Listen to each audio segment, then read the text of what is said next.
Gracias, presidente. Cuando se habla de la retención del 50% de la utilidad de la venta de la empresa, yo me pregunto, ¿y si esa venta no tiene utilidad, significa que la empresa se lleva el 100% de todo lo que vende?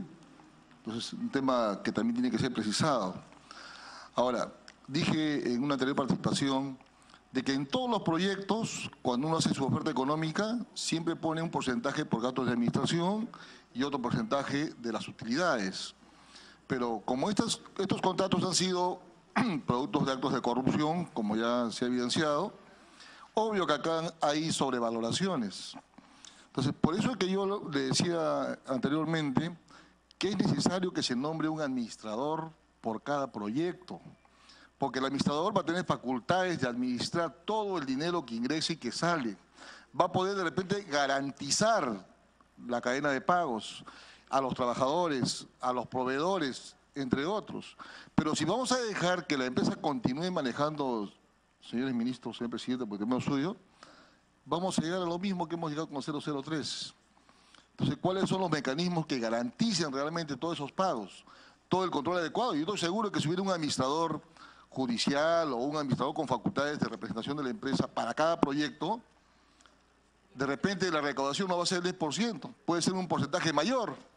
Y de esta manera tendremos una norma más eficaz que garantice, el pago de una futura reparación civil. Porque cuando el procurador haga los cálculos de los daños, de repente va a superar largamente ese 10% y se va a quedar impago. Muchas gracias. Correcto. Bueno, congresista Torres, pedí una interrupción. Congresista Miguel Torres.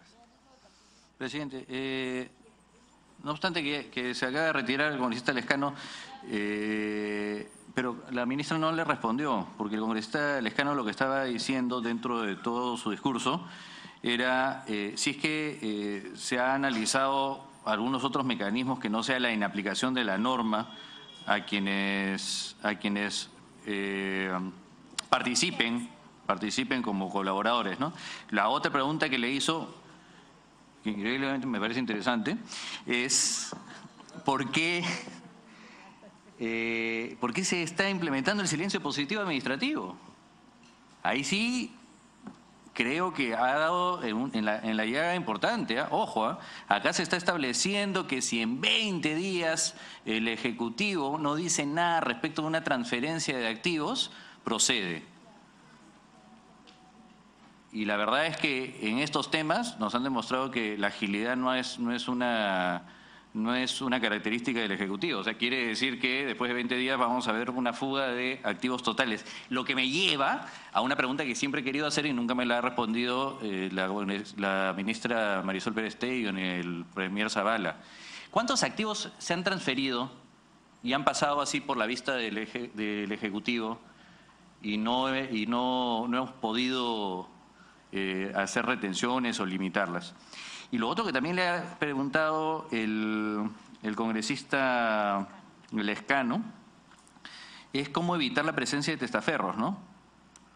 Y una última, que creo que no era en son de broma, en realidad, cómo evitar que los consultores privados tengan un conflicto de interés.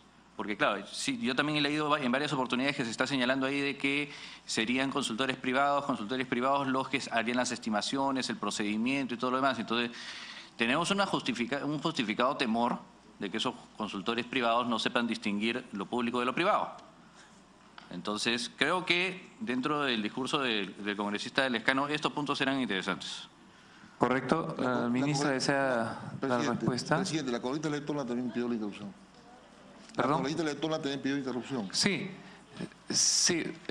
Me pide la ministra... correcto. Entonces, congresista Letona. Gracias, presidente. Sí, ministra, en la lógica de lo que ha preguntado el congresista Lescano a través suyo, presidente, se habla de la eliminación o la aplicación del silencio administrativo positivo cuando por regla general este tipo de silencio está prohibido para recursos naturales y para determinadas materias como por supuesto es la lucha anticorrupción. No puede aplicar silencio positivo en la lucha contra la corrupción. Y también algo que está asociado a esta concesión del Ejecutivo es el tema de que durante todo el proyecto de ley se elimina el régimen de responsabilidad de funcionarios. Si usted se va al decreto de urgencia 003, por ejemplo, se señalaba que si durante el trámite el Ministerio de Justicia no cumplía o se ponía expresamente bajo responsabilidad del funcionario encargado, hoy el proyecto de ley elimina tajantemente la responsabilidad funcional. Y el segundo tema, también asociado a lo que ha dicho el congresista Lescano, es que se deriva el tema de la contratación de estos consultores que, como bien lo ha señalado mi colega Torres, podrían ser Westfield o Field Capital, y no hay ninguna restricción, cuando, o Milla Comitre, como dice la congresista Aramayo, cuando en realidad los técnicos capacitados en la determinación de estos aspectos están en el MEF. Entonces no entendemos por qué, como se dice criollamente, se deriva la pluma al MINJUS, que no tiene el criterio de especialidad que requiere esta aplicación de la norma, cuando en el MEF tenemos la capacidad técnica y operativa para hacer esos análisis. Finalmente, ministra, respecto a ese punto, a través suyo, presidente, yo quisiera recordarle a mis colegas, y tengo acá el informe que en el mes de noviembre nos mandó al Ministerio de Economía y Finanzas el señor Camilo Carrillo, donde ante una pregunta de la Comisión de Constitución sobre cuál es el porcentaje de avance o balance de las acciones ejecutadas y pendientes de ejecutar para alcanzar el íntegro de las finalidades y objeto del DU, el señor Carrillo, que es el director general de Política de Promoción de la Inversión Privada, nos dice textualmente: por un lado, se ha dado continuidad a los proyectos a pesar de la coyuntura existente, dado que ninguna retención realizada por el Estado en el marco del decreto de urgencia ha afectado el cumplimiento de las obligaciones asumidas por las personas comprendidas en los proyectos a su cargo, toda vez que éstas se aplican a la ganancia del concesionario y no ponen en riesgo el pago de las deudas laborales tributarias o de cualquier otra índole asumidas por contratistas o subcontratistas. Al menos que el congresista Violeta o otra congresista que han hecho referencia tengan información privilegiada respecto a esta situación o se las hayan alcanzado en forma oficiosa, yo sí quisiera tener el detalle de esta información, porque creo que es fundamental. ¿Qué pasó desde la época de que el señor Carrillo, el 13 de noviembre, nos dijo no pasa nada, a hoy que la ministra, en un evidente acto de sinceridad, nos dice que el DU no ha cumplido los fines? Gracias. Correcto. La ministra Claudia Cooper. Uno de los problemas del DU 003 es que no se han podido transferir activos. No se han podido realizar las ventas. Producto, ¿no es cierto?, de que no habían reglas claras para esa venta. Lo que busca el proyecto de ley es hacer más clara la venta, establecer los procedimientos para que esa venta se pueda dar. Y ahí es donde aplica el silencio administrativo positivo. Los funcionarios normalmente tienen mucho miedo de decidir y por eso es que nosotros aplicamos, lo que no quiere decir que no aplique la ley de procedimiento administrativo, ¿no es cierto? Entonces no es que no se va a castigar el tema. Lo que nosotros tenemos que hacer es habilitar la venta.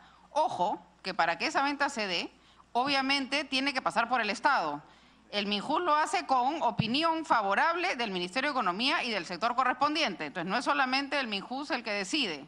Y acá para poder operar una venta o cualquier salida al exterior, el Estado tiene que dar su visto bueno. No es que la empresa puede salir de manera como quiera. Entonces no es que acá no hay castigo, no es que acá la empresa puede salirse con la suya. En general nosotros vamos a habilitar esas ventas y son tres sectores. El sector correspondiente, que es quien conoce el sector, el MEF y el Ministerio de Justicia. ¿Cómo evitar la presencia de testaferros? En cualquier proceso de venta, al ser autorizada, ¿no es cierto?, el Estado va a poder ver quién es el que compra y va a poder hacer el análisis correspondiente. Lo que no quita que en el reglamento podamos regular bastante más, ¿no es cierto?, ese tema.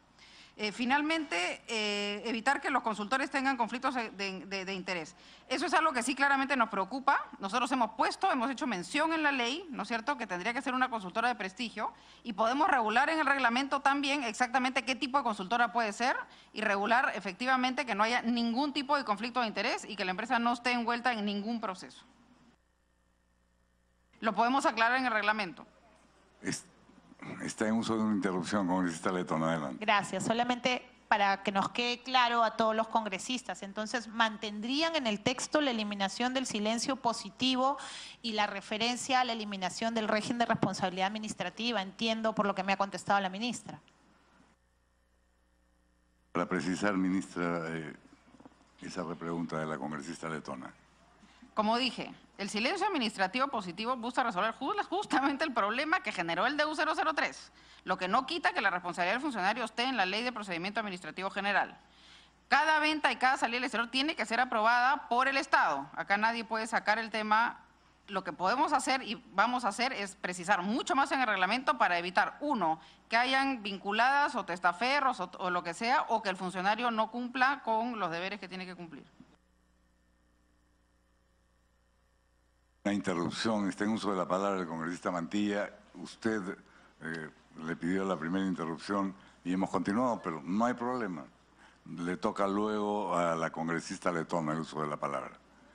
Congresista Mantilla, para que concluya, por favor. Ya, presidente, bueno, en la práctica judicial, cuando se han nombrado o veedores o interventores informantes que pueden informar la gestión de una empresa intervenida, estos interventores informantes o veedores siempre han sido obstaculizados por los empresarios, ¿ya? Y en este proyecto no se dice nada cuál va a ser la incidencia de estos veedores, ¿no? Entonces, por eso yo le digo, es necesario ver cuáles van a ser las atribuciones de este veedor si es que se mantiene, pero particularmente a mí me gustaría que nombren un administrador por obra y no tengamos veedores pintados que al final no les sacase ninguna información y no informen nada. Es todo, señor presidente. Muchas gracias. Gracias, congresista Mantilla. Antes de concederle el uso de la palabra a la congresista letona, el ministro Mendoza quiere hacer una aclaración respecto de su intervención. Señor ministro, por favor. Gracias, presidente. En realidad estamos en el campo administrativo, no estamos en un campo judicial. El Poder Judicial es el que nombra interventores, pero nosotros podemos nombrar un veedor, mejor dicho, dentro de este proyecto se puede nombrar un veedor inmediatamente, y que si se nombra un interventor posteriormente, porque la empresa ya su responsabilidad está clara, o etcétera, o a criterio del juez lo considera que es necesario, bueno, bienvenido el interventor judicial. Pero acá este es un plano administrativo, previsorio e inmediato. Ese es el tema. Gracias. ¿Me permite una réplica, señor presidente? Por favor. Un minuto para responder. Con el mayor gusto, el congresista Mantilla, adelante. Señor ministro, está por aprobarse una ley y en la ley se puede especificar claramente las atribuciones, responsabilidades de este veedor o de este administrador. O sea, no es necesario esperar que el juez designe. Lo que queremos es que la norma sea eficaz, porque si no tenemos un veedor o un administrador eficaz, entonces estamos normando algo que no va a tener ningún fruto, pues, ¿no? Ese es el tema. Muchas gracias. Tiene el uso de la palabra la congresista Úrsula Letona. Gracias, presidente. Presidente, me pide una interrupción al congresista Miguel Ángel Torres. Congresista Torres. Gracias, congresista letona. Gracias, presidente. Coincido también con lo que señaló por el congresista Mantilla. Ojo que si vamos a implementar esta veeduría, no es una cuestión de mandarlo al tema de reglamento. O sea, qué funciones tiene, qué límites tiene, qué alcances tiene, qué facultades sancionadoras. O sea, eso es algo que no va vía reglamento. Y lo sabemos, el ministro de Justicia lo sabe. Eso es un tema que por principio de legalidad tiene que estar dentro de la ley. Lo otro, sí me he quedado, ministra, a través de la presidencia, un poquito preocupado, porque, a ver si he entendido bien, ¿eh? Con el DU 003 no hemos podido hacer la venta de activos porque los funcionarios se mueren de miedo para autorizar. Más o menos es lo que he entendido. Entonces, santa solución, no te preocupes, no te voy a pedir que autorices porque vamos a aplicar silencio administrativo positivo. Entonces escucho a la ministra y dice, sí, y además, pero no te preocupes porque además van a tener que pedir informe también al Ministerio de Economía. Sí, pero si también en el Ministerio de Economía se mueren de miedo por X razones,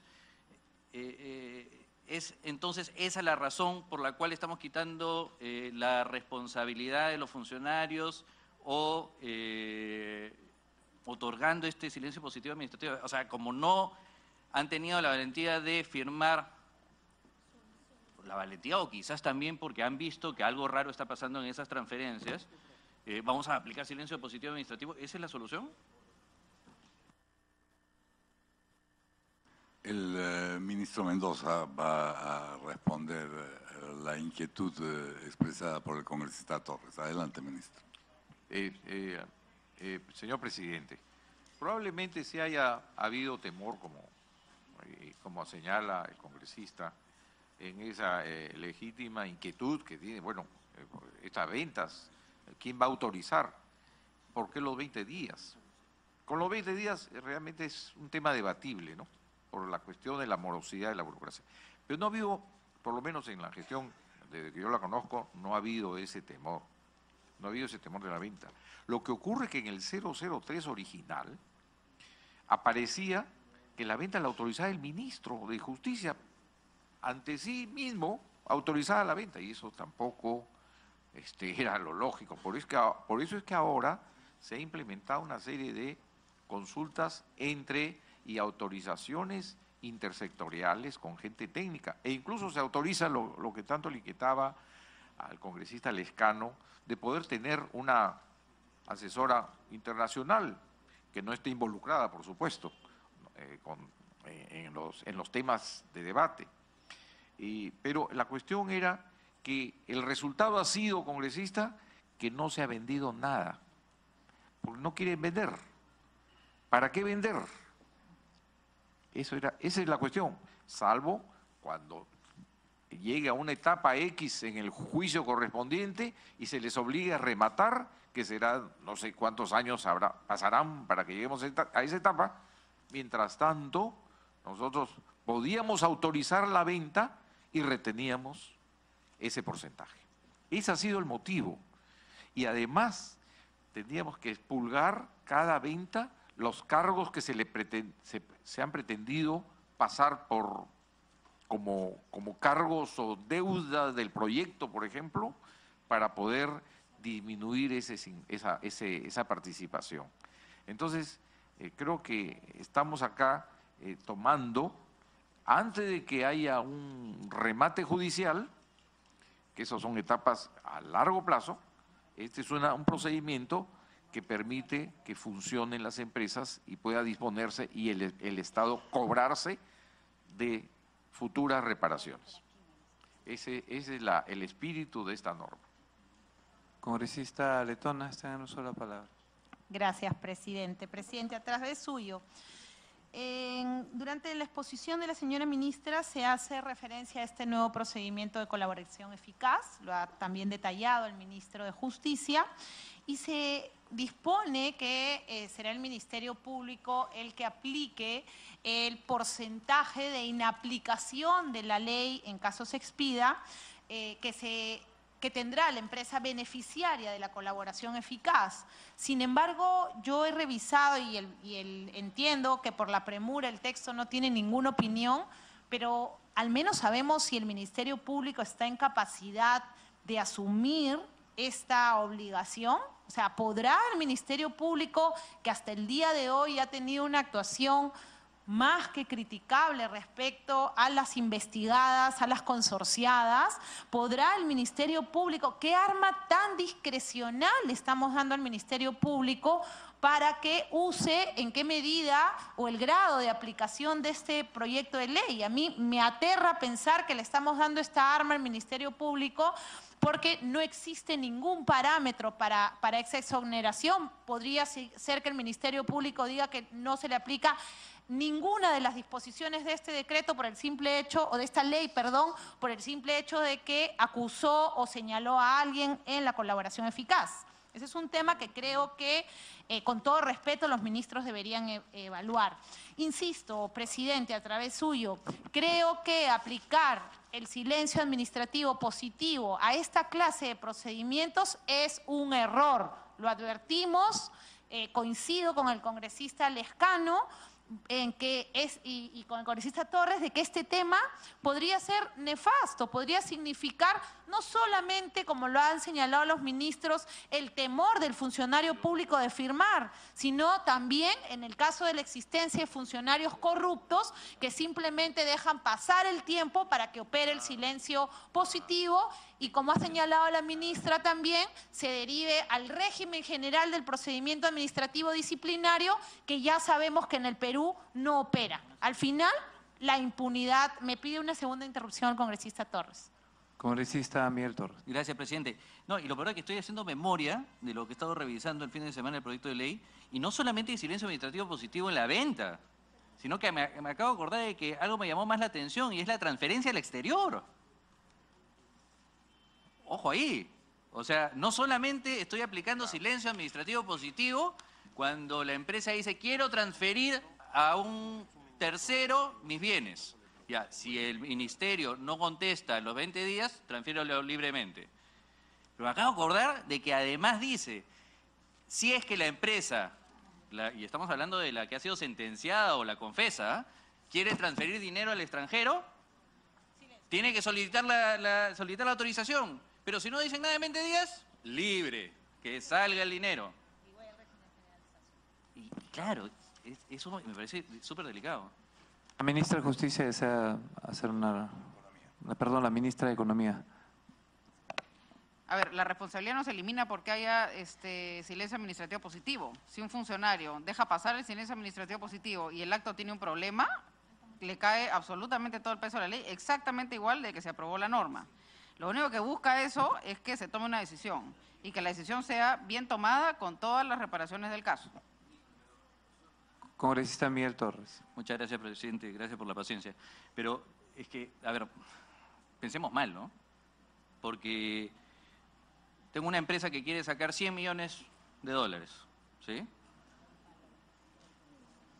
Hay 100 millones de razones para que el ministerio se quede mudo. No, porque entonces no se autoriza, pero se toma una decisión. Ese es el tema.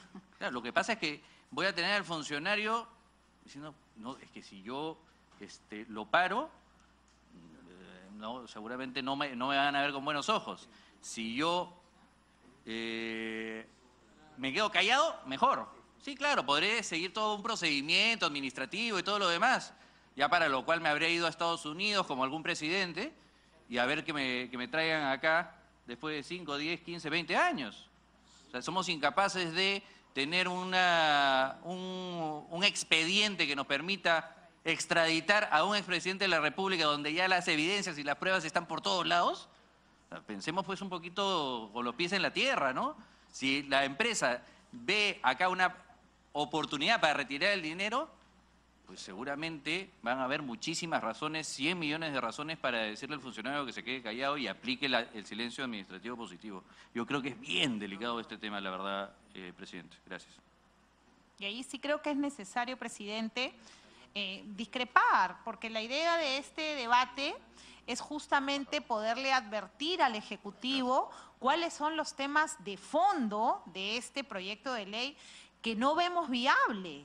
O sea, aplicar silencio positivo en esta clase de procedimientos es dejar por los montos que las operaciones involucran un espacio de discrecionalidad y puerta a la corrupción que no estamos dispuestos a tolerar. Me pide una interrupción la congresista Chacón y el congresista Mantilla. Congresista Cecilia Chacón. Gracias, presidente. Lo que me sorprende más aún acerca de este silencio administrativo es que la ministra nos sigue diciendo que está bien, ¿no? O sea, no nos está dando las razones del por qué ella cree que tiene que mantenerse el silencio administrativo. O sea, ¿con qué lógica, señora ministra, usted defiende ese silencio administrativo que estamos viendo diferentes personas en esta mesa están creyendo, y creo pensar, que me gustaría preguntarle al Ministerio de Justicia si en esto también hay una concordancia? Porque veo, señora ministra, que un hecho tan evidente que puede ser un problema como es este silencio administrativo, donde estamos hablando además de empresas corruptas, de empresas que van a querer seguir cometiendo de repente estos actos para salvar su dinero. y donde va a estar en manos de funcionarios que, como usted misma ha aceptado, de alguna manera no tienen capacidad de decisión por diferentes motivos. Entonces, una vez más creo, señora ministra, y con esto termino, y hay otros temas que ya en otra intervención, una vez más se demuestra que este proyecto ha sido acelerado. Y cuando nosotros preguntamos, efectivamente, sobre temas puntuales, nos deriva el reglamento. O sea, el reglamento va a ser la varita mágica que solucione todos los cuestionamientos de esta iniciativa legislativa, una iniciativa legislativa tan importante para el país. Es decir, nosotros, los señores congresistas, se pretende que aprobemos un proyecto de ley tan importante para el país, según los mismos argumentos que ustedes han mencionado, pero sin embargo todas las dudas van a ser absueltas en el reglamento. Ya sabemos, los que ya tenemos todos nosotros algunos años en el Congreso, y sabemos perfectamente, señora ministra, que muchas veces el reglamento tuerce el espíritu de la norma y que más bien se utiliza el reglamento para ir en contra de la voluntad de los señores congresistas que discutieron y aprobaron una iniciativa legislativa en una discusión democrática. Y son funcionarios, sin faltar el respeto, de segundo, tercer y cuarto nivel, quienes al final son los que deciden sobre el futuro de temas tan importantes como este. Porque no nos olvidemos que la ley la aprueba el señor congresista en una discusión democrática. Sin embargo, el reglamento es simplemente un funcionario que agarra y empieza de alguna manera a torcer la voluntad de muchas de las leyes, porque así lo hemos visto, porque así nos lo dice la experiencia. Creo que es muy irresponsable, señora ministra, con todo respeto, que con tan poco tiempo de anticipación para una discusión que deberíamos de tener de manera tan amplia, se haya esperado el último minuto y que ahora sus respuestas sean básicamente derivarnos al reglamento. Gracias, presidente. Congresista Letona, me pide el ministro de Justicia desea intervenir.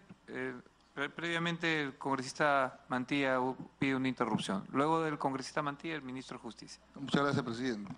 Yo lo que quisiera remarcar, señor presidente, disculpe que sea la insistencia, acá tenemos que diferenciar dos cosas.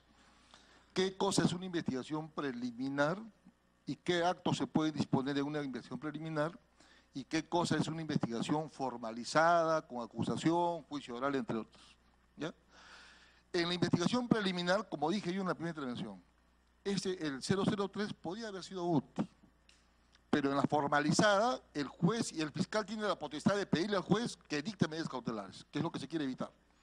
Ahora, el tema es que no tengo confirmación, solo tengo información extraoficial, de que algunos fiscales han estado pidiendo medidas cautelares a los jueces y los jueces han estado rechazando porque dicen, no, hay una norma especial que es el decreto de urgencia, que es el que tenemos que aplicar, por lo tanto, no podemos dar medidas cautelares, o sea, no aplican el Código Procesal Penal.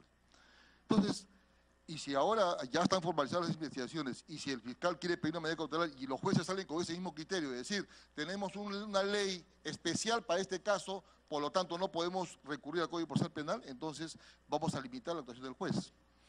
Yo le sugeriría que como una disposición complementaria a todo esto, se especifique claramente que esta norma no obsta a que los fiscales y los jueces puedan dictar las medidas cautelares necesarias para garantizar el pago de una futura reparación civil. Creo que así no le limitamos el ámbito de actuar a los jueces y a los fiscales. Muchas gracias. Correcto. Señor ministro de Justicia. Señor presidente, señores congresistas, en realidad la cuestión esta de los 20 días, ¿no? Una cuestión debatible que se hizo alrededor de un debate y había discrepancia. Yo pienso que es revisable ese plazo. Habían diferentes opiniones sobre ese particular. Así que verdaderamente se puede eliminar o debe eliminarse, ya esa es una cuestión de tomar la decisión. Y con respecto a las cuestiones de medidas cautelares, lo que ocurre es que estas medidas cautelares que están especificadas en un código procesal penal o un código procesal civil, nosotros no hemos tocado esas medidas. No las hemos tocado mientras que este procedimiento se lleve adelante. Se lleve adelante, dije de modo administrativo, a pesar de que es una ley. Y no hemos querido meternos a modificar el Código Penal o los códigos procesales porque no deben ser modificados, están incólumes. La limitación que estamos estableciendo es que cualquier embargo que se realice sobre el fideicomiso que ya tienen depositado, como ocurre, haciendo un símil, en los procedimientos legales, en que la empresa hace un depósito en un banco y dice, señor, no me embargue la grúa, embargue el depósito. Ese es el símil que se está haciendo en esta norma. No sé si creo haberme explicado en este tema. Gracias. Correcto. Congresista Letona. Gracias, presidente. Presidente, ya sobre el texto mismo del proyecto presentado por ambas comisiones, veo una inconsistencia en el artículo 6.2. Se señala que el monto restante de la venta, el 50%, podrá transferirse al exterior, si es para el cumplimiento de obligaciones. Pero se olvida que el artículo 4 del mismo texto propuesto restringe dichas transferencias cuando el pago afecta el valor de la concesión, requiriéndose una solicitud previa. Entonces, ahí hay una contradicción entre el 6.2 y el artículo 4 que no nos deja ver en la práctica cuál es la norma que resultará aplicable. Asimismo, como segundo grupo, se incluye a los socios y consorciadas de Odebrecht, pero respecto de contratos donde se hayan identificado, contratos suscritos por el Estado, donde se haya identificado actos de corrupción. Sin embargo, en el texto, en la exposición de motivos, nuevamente no tenemos información privilegiada como el congresista Violeta o la congresista Montenegro, y sí leemos los periódicos, por si acaso, ¿ah? ¿De cuántos contratos estamos hablando? 1, 2, 3, 5, 17. Nos gustaría contar con esa información porque no la tenemos en carácter oficial, y por más que los medios hagan el esfuerzo o la academia haga el esfuerzo en calcular, merecemos la respuesta de las entidades competentes. También es importante, presidente, que se aclare, en el decreto legislativo 1341 se estableció como causal de resolución de los contratos que los participantes sean condenados por actos de corrupción, o sea, se excluye a los condenados por actos de corrupción. En el proyecto de ley no existe una disposición que nos aclare cómo convive esta disposición con la reciente modificación de la ley de contrataciones, que creo que es un aspecto importante respecto de la inhabilitación de condenados por corrupción. Y finalmente, presidente, que creo que es parte de la información relevante que no nos ha sido alcanzada y que impide que finalmente podamos analizar o colaborar en mayor medida con estas observaciones, dado el tiempo y la premura con lo que ha sido alcanzada, es preguntarle a la señora ministra si se tiene estimado a cuánto asciende el patrimonio de Odebrecht y cada empresa que ha sido implicada en actos de corrupción. ¿Para qué, señor presidente? Para saber si es posible que ese patrimonio nos permita hablar de una reparación civil que se concrete, porque si el patrimonio de la empresa corrupta Odebrecht o de alguna de las implicadas se ha visto drásticamente disminuido, es lógico, no hay que ser un matemático o un científico para hablar de que la reparación civil no va a alcanzar al menos el monto que determine la Procuraduría Pública. Creo que es bien importante, señor presidente, que esa información se nos sea alcanzada y forme parte del análisis del texto de dictamen que las comisiones aprueben. Gracias. Correcto. Quería, antes de continuar, cediendo el uso de la palabra a los señores congresistas que están en el rol de que ya no tenemos quórum. Entonces, si es que continuamos con este debate o pasamos a un cuarto intermedio o depende de los, y regresamos.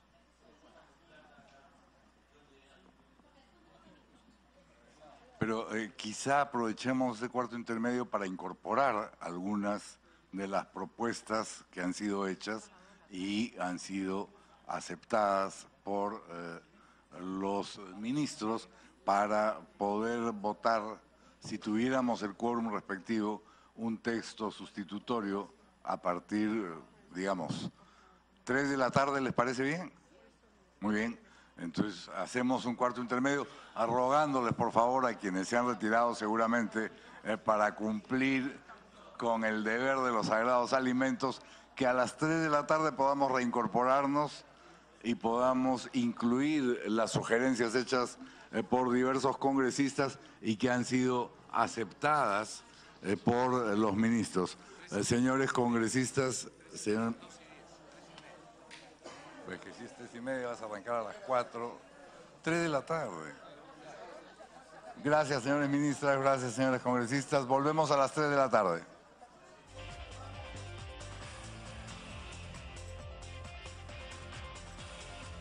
Entonces se levanta la sesión extraordinaria de la Comisión Conjunta de Economía y Justicia. Se va a retomar a las 3 de la tarde. Se va a aprovechar un cuarto intermedio para incorporar las sugerencias que se han hecho a las propuestas del Ejecutivo, que busca reemplazar el decreto de urgencia 003. Hay que indicar que en esta sesión conjunta la ministra o el ministro de Economía hizo una propuesta. ¿Qué dijo el ministro de Justicia? Enrique Mendoza dio a conocer que se adoptará la prórroga del decreto de urgencia 003, el cual vence este miércoles y tiene como fin garantizar el pago de las reparaciones civiles de las empresas implicadas en actos de corrupción. El titular del Ministerio de Justicia aseguró que esta propuesta es transitoria. Tiene la emergencia que requiere la norma porque se trata de un asunto netamente económico que involucra a todo el país. Mendoza argumentó que el fin de preservar la cautela es preservar la cautela del Estado sobre los bienes y activos de las empresas involucradas en actos de corrupción. Asimismo, la ministra de Justicia, Claudia Cooper, la ministra de Justicia, que también estuvo al lado junto con el ministro en esta sesión extraordinaria, ella hizo una explicación. La ministra, debemos indicar que la ministra de Economía, Claudia Cooper, sostuvo que el proyecto de ley que reemplazará al decreto de urgencia 003 asegura el pago para los trabajadores y proveedores que tengan las empresas condenadas o que hayan confesado actos de corrupción. En el fideicomiso, en el caso de las empresas condenadas o que han confesado, lo primero que tenemos es una retención del 50% del precio de venta neto, que es lo que más se aproxima a la utilidad. Con esto estamos asegurando el pago de proveedores, trabajadores y otras deudas.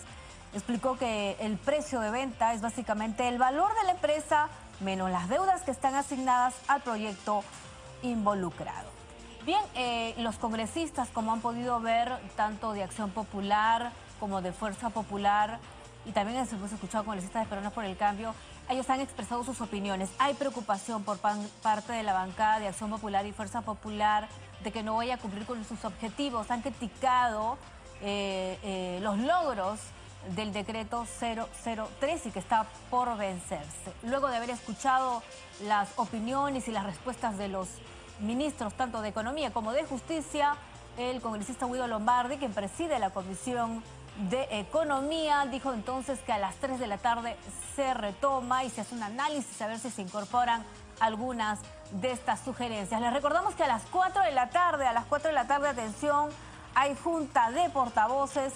La cita está programada en la sala Basadre del Congreso. La finalidad es tratar la resolución emitida por la Corte Interamericana de Derechos Humanos que dispone a archivar el procedimiento de acusación constitucional contra 4 magistrados del Tribunal Constitucional. Tenemos que hacer una brevísima pausa, ya volvemos.